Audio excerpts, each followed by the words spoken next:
In the 26th chapter of Acts, Festus had brought Paul before King Agrippa, and Paul makes his defense. Agrippa the king said unto Paul, Thou art permitted to speak for thyself. Then Paul stretched forth the hand and answered for himself, I think myself happy, King Agrippa, because I shall answer for myself this day before thee touching all the things whereof I am accused of the Jews. Especially because I know thee to be expert in all customs and questions which are among the Jews. Therefore I beseech thee to hear me patiently. From my manner of life from my youth, which was at the first among mine own nation at Jerusalem, know all the Jews, which knew me from the beginning, if they would testify, that after the most straitest sect of our religion, I lived a Pharisee. Now I stand and am judged for the hope of the promise made of God unto our fathers, under which promise our 12 tribes, instantly serving God day and night, hope to come. For which hope's sake, King Agrippa, I am accused of the Jews. Why should it be thought a thing incredible with you that God should raise the dead?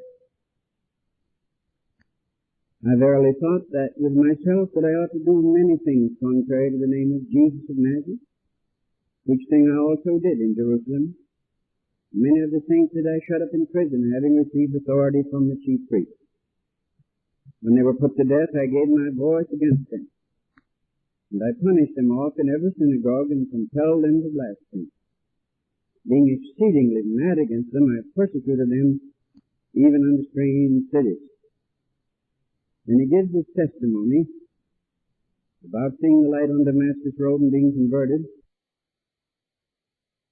He says in verse 17 that God appeared to him and told him that he would deliver him from the people and from the Gentiles unto whom now I send thee, to open their eyes and to turn them from darkness to light, and from the power of Satan unto God, that they may receive forgiveness of sins and inheritance among all them that are sanctified by faith that is in me. Whereupon, O King Agrippa, I was not disobedient unto the heavenly vision, but showed first unto them at Damascus and at Jerusalem and throughout all the coasts of Judea, and then to the Gentiles. They should repent and turn to God to do works meet for repentance. For this cause the Jews caught me in the temple and went about to kill me.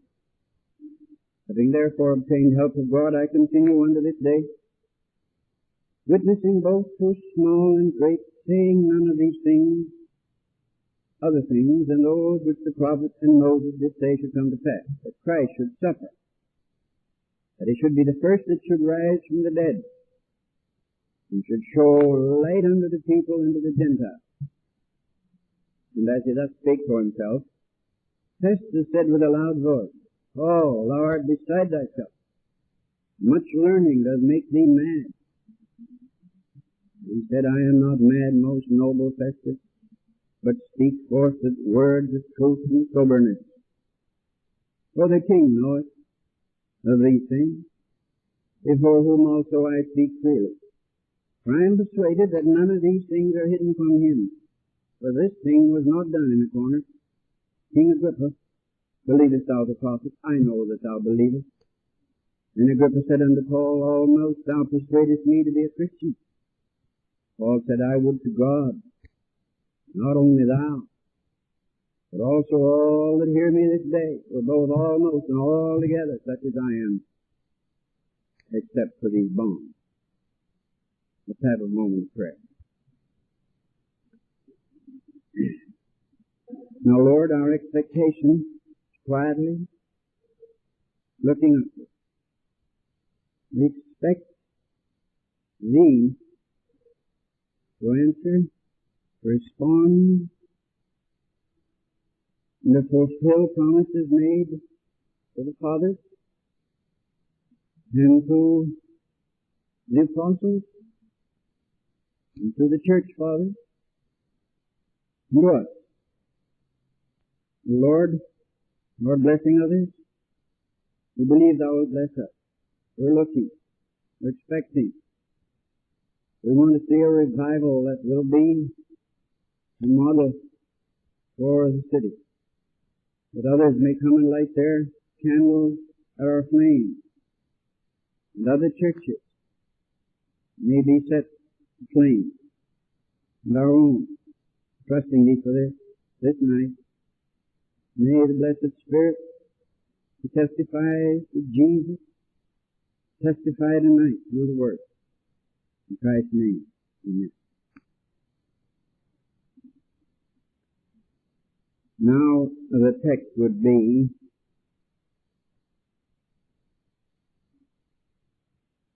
Agrippa said unto Paul, Almost thou persuadest me to be a Christian. And Paul replied, I would to God that not only thou, but also all that hear me this day were both almost and altogether such as I am, except for these bones. Now I have taken the time to read in your hearing this story, or rather this sermon of Paul, this defense of Paul before Agrippa. This living human scene here is one of almost ideal beauty and power. It is Paul's testimony before the king.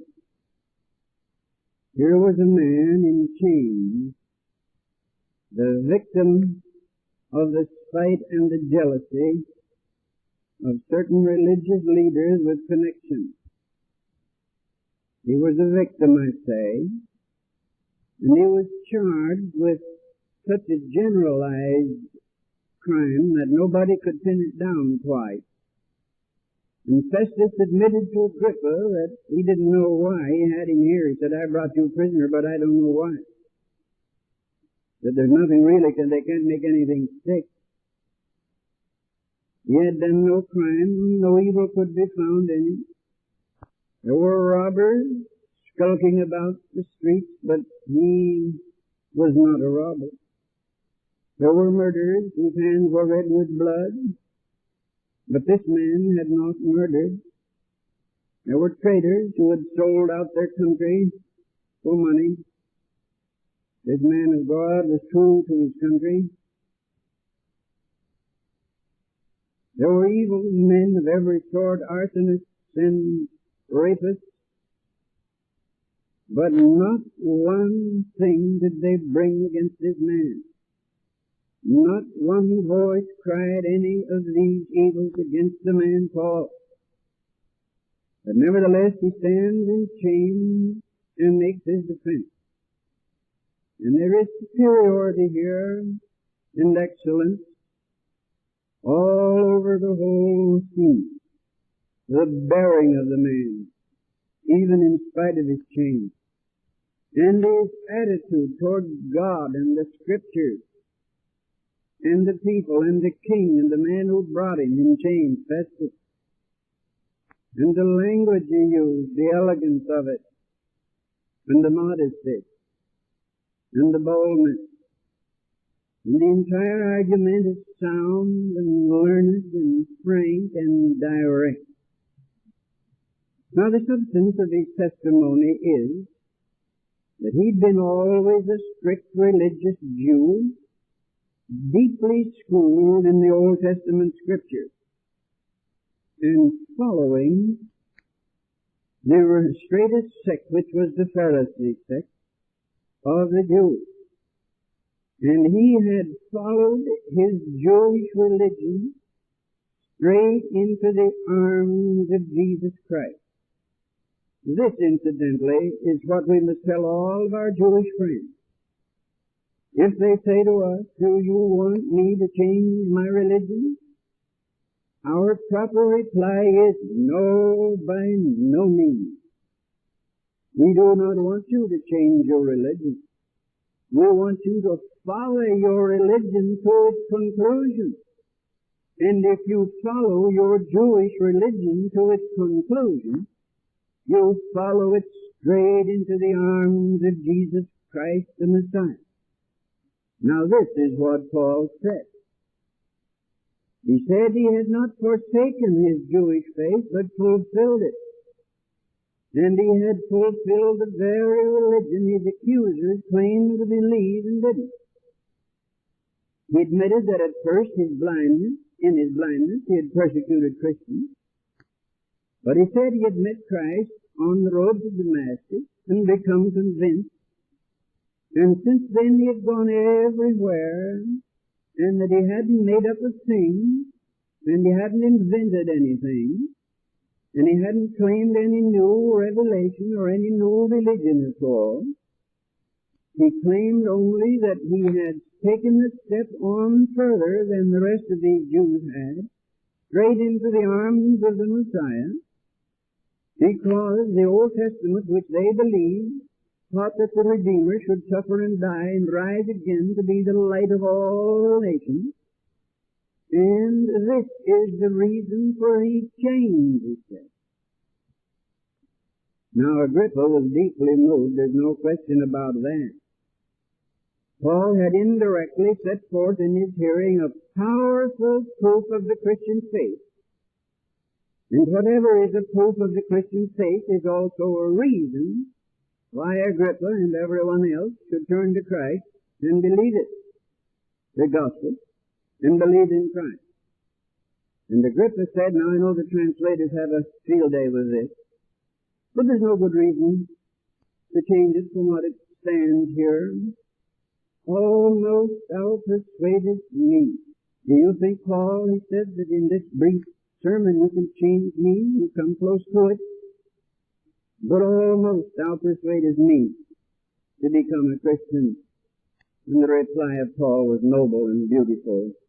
He said, King, I wish that you and all these others, Festus over here, most noble Festus, and these soldiers that put the chains on me and led me in here, and every one of you retainers and courtiers and everyone, all of you, I wish that you were not almost, but altogether such a one as I am. And then with a smile, he said, except, of course, these chains. I wouldn't want you to be in chains. So we have here the way one man got out of becoming a Christian. It was by the use of the word almost. Now, to make you see that almost is not enough, I want to lay before you a little illustration. A contractor takes on him the responsibility of building a bridge. And he builds that bridge over a great rushing stream far below. And it's a long bridge. He runs the great girders and the great posts clear down into the rocks below. And he builds and builds out from one end, one side of the river bank. And he builds it on out to within 20 feet of the other side of the river. And then he stops. And one night a man comes along driving in the rain and in the darkness, and seeing the bridge ahead of him and seeing the highway without markers or without signs forbidding. He drives with his family, the mother with the baby, sleep in her lap on the back seat, a little boy and a little girl sitting off to his right. And he driving in the rain and the darkness and the storm comes onto this bridge. And at a reasonable rate of speed, he travels on across. His headlights show him the bank of the river beyond, the great rock. But what it can't show him because of its direction is that that bridge has never been finished. It lacks 20 feet of connecting with the other shore. So he drives this car with his two sleeping children beside him and his wife and baby in the back seat, straight over that end into the roaring waters below, and smashes it all up, and all die together. A good bridge, a strong bridge, a worthy bridge, but it wasn't long enough.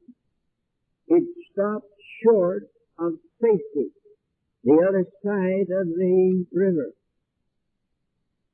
And the man and his family perished because they trusted to a short bridge. It didn't quite connect.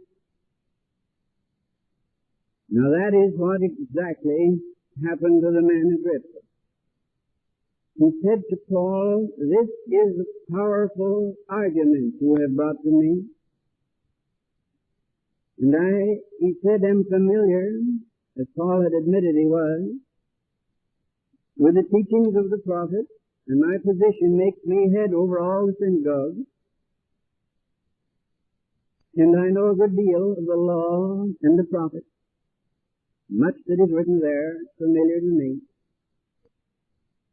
And you almost persuade me to be a Christian." But he was driving on a short bridge. I don't know how far he went. I cannot read the mind of the man, and all I know is what he said. And I dare not read into what he said any more than is legitimately and properly there. But I do know that the bridge was too short. And I do know that there is no place in the Scriptures that says King Agrippa was ever saved. King Agrippa never joined any church, never was baptized, never showed himself to be a Christian, never witnessed before the company, never joined the fellowship of the church. He wanted to, and he said, "You almost do it, Paul," but he didn't yield. And so the man here, Agrippa, before the man of God who preached to him, underwent an experience, all taking place quietly within him. The only thing emotional or dramatic was that tremendous defense by the manacled man of God. But Agrippa took it calmly. He was a king, and so he had to act like a king. It wouldn't do for royalty to sob or lose control. He had to be poised and control himself, and he did. But this man underwent an experience comparable to shipwreck, or to earthquake, or to fire, or to flood, or volcanic eruption. So this man was wiped out forever, wiped out at one stroke, all his immortal dreams and hopes, for Romans dreamed and hoped as well as Jews and Canadians and Americans and Irish people. We're all alike, and rivers and seas and borders don't change it. We dream and we hope, and this Roman dreamed and hoped, this ruler, but he didn't dream enough, and his hopes were defeated, and he brought calamity on himself. Blindly he drove over a bridge that didn't reach the other side. Now he was only one. There may be those here tonight who are certainly doing what he did. Take that man tried for murder. He's charged with capital murder, brought up for trial. The jury is chosen, and the testimony is taken. The defense and the prosecution, crown, I think they would say here, sum up, and then the judge gives his charge, and the jury files out. And the man who's charged with murder sits and waits, tries to be flippant about it, but his roving eyes and the sweat on his forehead and nose and neck give him away. 12 persons beyond that door are deciding whether this man is guilty of capital murder. And back of that door, the jurors debate. They go over the testimony, they're corrected by the head juror, and they change their minds, they take ballot after ballot. One man holds out. He's not sure beyond a reasonable doubt. Then they say, let us hear the evidence again, the testimony. They go over it again. Then this man nods. He says, I guess I was wrong. It does look as if there was no reasonable doubt. All right, says the foreman. Let's vote again. Here sits the man on the other side of the door, wiping his forehead every once in a while and making sick jokes with his lawyer, trying to hide the terror in his heart. The vote's taken. They file back in. The judge says, gentlemen of the jury, have you reached a verdict? Foreman rises and says, we have, Your Honor. What is your verdict? We find the defendant guilty as charged and offer no recommendation of mercy. So I screamed at his side, and the old mother bows her head, and grief is too deep and awful for tears. This man almost got off. Almost. But they appealed. And they carried upward. Carry this illustration through, I'd have to go back down across the border, because to tell you the truth, I don't know who has the final authority here, but a governor has in the state. So we'll say the governor. You know who it is here, and I don't. That's my ignorance. But whoever it is, it's brought before him.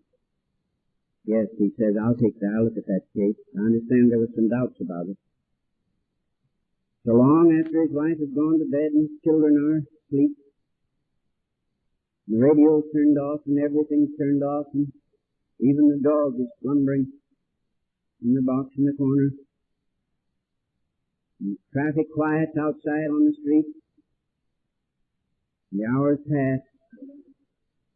This man that we elect so carelessly, and think we've done him a favor, on his shoulders, his lone shoulders, rests the light of a man made in God's image, a young man, a man who could normally live 50 years yet. And he reads the testimony, and he says, I'm going to commute this sentence. There's doubts here. There are doubts here. I'm going to commute this sentence. And if the young man could hear it back where he is, he'd smile and have hope. And then the great man reads another page, shakes his head and says, no, this clinches it. So he steps to the phone and sends a telegram. He refuses mercy.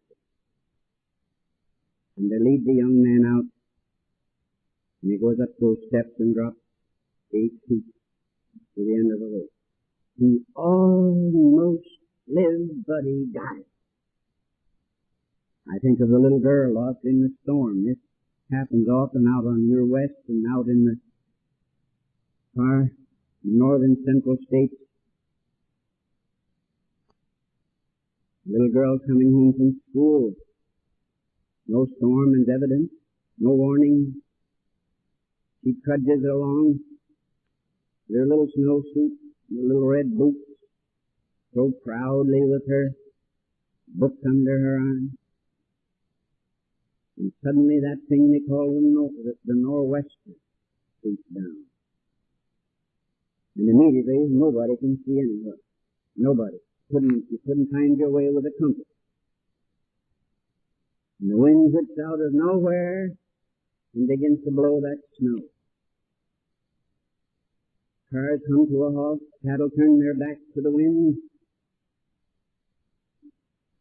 and the little girl loses her direction and begins to wander. Within 3 minutes, the little road ahead is all gone. She knew well how to get home to Mommy, but it's all white now. And she doesn't know which way to go. But she keeps up her little brave spirit the best she can and wanders on, stumbling through the deepening snow till she falls. And after the storm is over, the next day, the searching parties have been out. They see a little mound 10 feet from her own door. Almost she slept under warm blankets that night. Almost wasn't enough. The bridge was too short. Loving hands and with cheerful faces they gather up the darling little thing and carry her in. Almost slept in her little warm bed. But instead of that, she slept under the cold blanket of snow. I think of Judas Iscariot. Judas Iscariot many times debated with himself about Jesus. For the real opinion of Judas, the Judas had of Jesus, came out at the end when he cried out, I've betrayed a just man. And he committed suicide out of remorse. So Judas had loved Jesus. He could help it. But he loved money too. He was a thief and he kept the bag. And there were natural and sinful reasons why he should not be a Christian. There must have been moments when Judas almost turned to Christ. There were times when as he lay and heard the quiet, soft breathing of those men around him, under the trees there as Jesus traveled with his little crowd from city to city to other cities also that he might win some. Judas woke and looked up and saw the stars and some a little bit of the streak of good that's in every man, along with all the evil that damns. Very likely waked, and Judas reached down and felt that lump there that was the bag that kept the money that he had stolen, out of which he had stolen. And there must have been tender times when Judas said to himself, as soon as morning and Jesus wakes, I'm going to crawl over beside him and whisper in his ear the awful story. I know he'll forgive me, and I know he'll give me another start. I've been a dirty thief. A dirty thief. And he lay there in the darkness and listened to the breathing and sound of the night birds. He almost became St. Judas that night. Over there around beside him lay the man who was to be called St. Andrew. St. Peter was there, and St. John was there. The saints were all about him there. They didn't know it, but later they became Saint this and Saint that. And he almost become St. Judas. For if he had gone crawling on his knees across and touched Jesus on the shoulder, and Christ had wakened and shook his head and smiled at Judas, and Judas had poured into his tender ear the story of betrayal and deception and dishonesty and thievery, Christ would have said, go and sin no more. And Judas would have been on the way to be called St. Judas. He almost did it. We can read that out of what he did. But he died with a curse on his head. Almost wasn't enough. The bridge was too short. And I think of the living dead. Toronto is a beautiful city. I've always said that, always thought that, before I ever came here. I thought this city was one of the most attractive cities on this continent. I still think so. But you know there are many of the living dead around us. They're not all down in Skid Row. They're not all down in the Victor, whatever it is, mission. Not all down at Harbor Light mission. No, no. They're not all down in those houses we don't talk about in mixed companies. Not all there. No, no. Out here, fine big homes with big cars sitting out in front.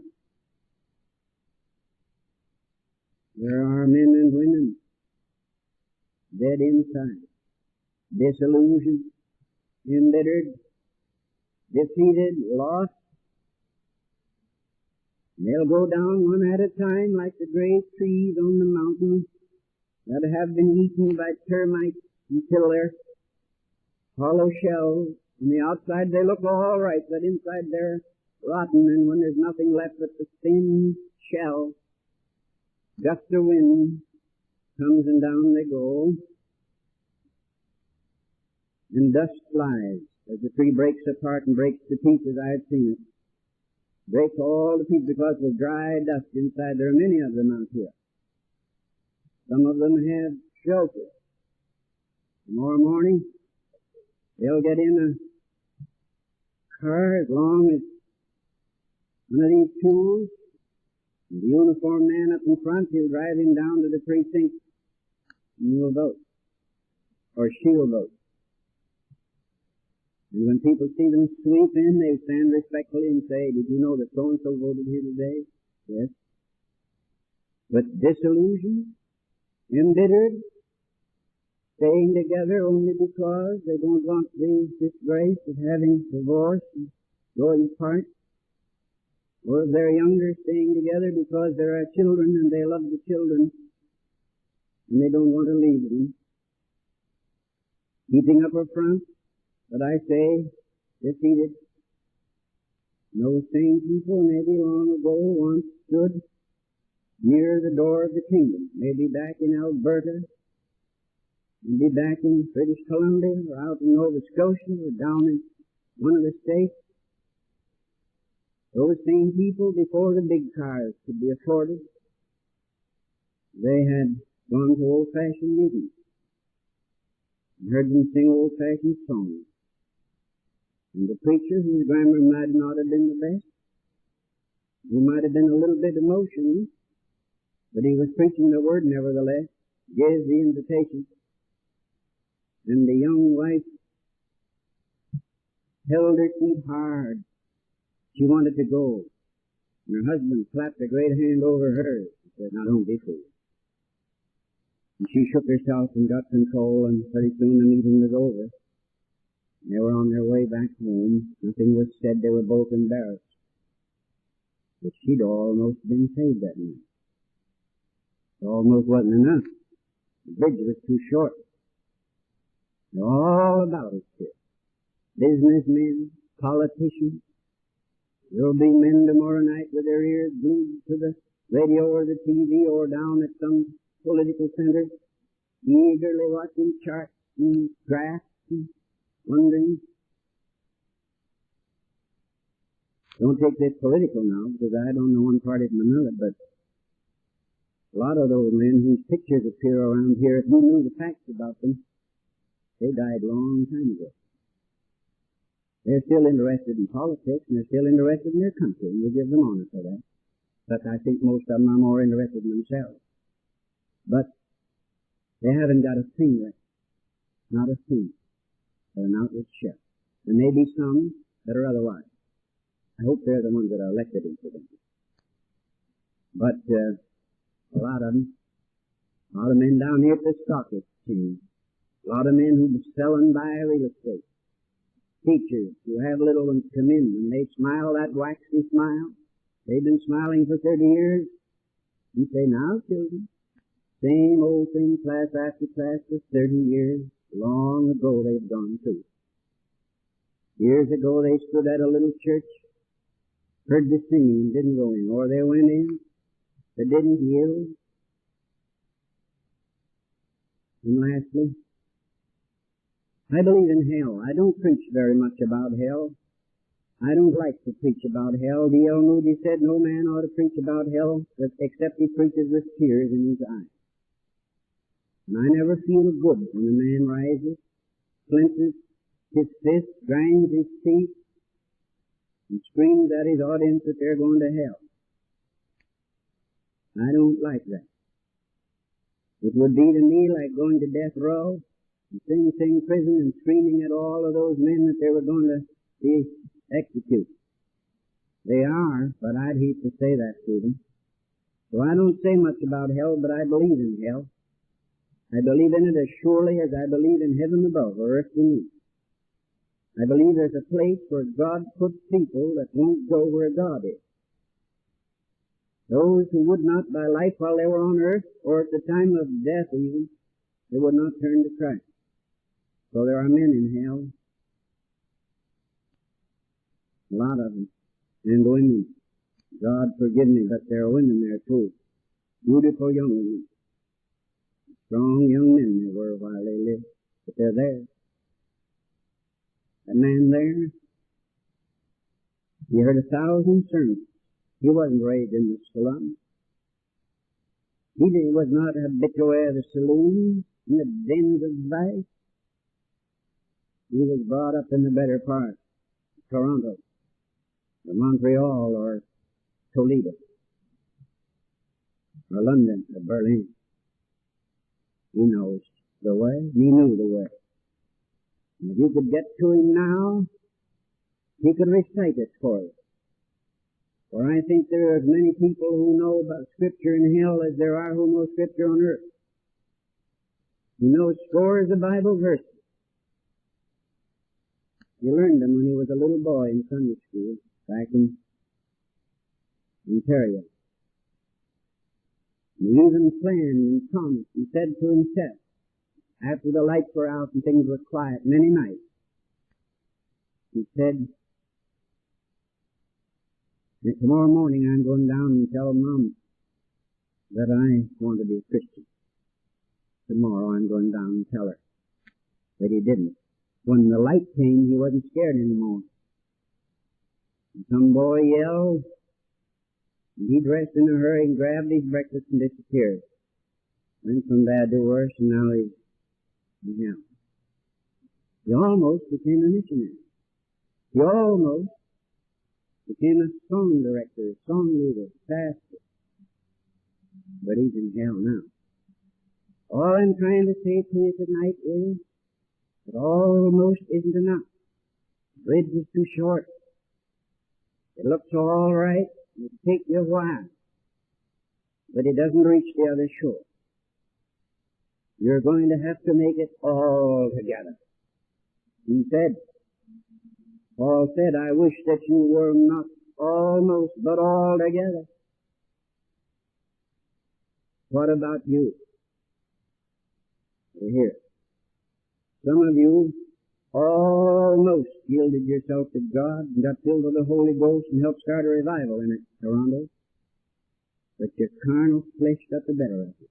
Almost wasn't enough. It didn't reach the land of brightness and glory.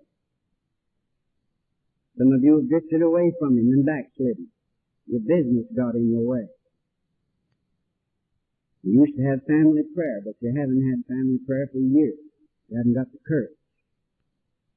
One day you read a book, or you heard a testimony, or you heard a sermon, and you said to yourself, I'm going home and tell my wife, tomorrow morning we begin family prayer. Almost did it. But when you got up the next morning, your wife was a little bit grouchy. You were hurried. Breakfast was late. You sulkily left the place, and there was no family prayer. You almost had family prayer, but you didn't have it. You work with somebody, and you say, I'm going to witness to that person. I'm going to tell them that Jesus died for them. You mean well, but you didn't do it. You almost did it, but you didn't do it. Almost is a short bridge. It isn't enough. Some of you said, now, I've had a bad year. But I remember Bob Letourneau and many others that I've heard about say that if 9/10 goes further than 10/10, and I'm going to tithe this year, I go to the poor. I'm going to start this year. You almost did it, too. But you didn't do it. You give raggedly, and you don't know where you're going. You almost did it, but you didn't do it. Almost isn't enough. Somebody says, I'm going to start my prayer every day. I'm going to pray. I'm going to wait on God. I'm going to take some time before God no matter what. You meant well, but you didn't do it. Almost, but not altogether. Some of you that are not yourselves now born of the Spirit and washed in the blood, you said how many times, I'm going to, I mean to, I want to, I intend to, but you haven't. The bridge is short. Almost isn't sufficient. I tell you, dear friends, tonight, here's a great story about a great man. And the greater God Almighty has put it here for your instruction. And the voice of the Lord Jesus is calling, I would that thou wert not almost, but altogether. What about it? Are you going to get old and weary and tired and hollow? And let life defeat you and beat you down, wear you out? Almost Christian. When you could be altogether one.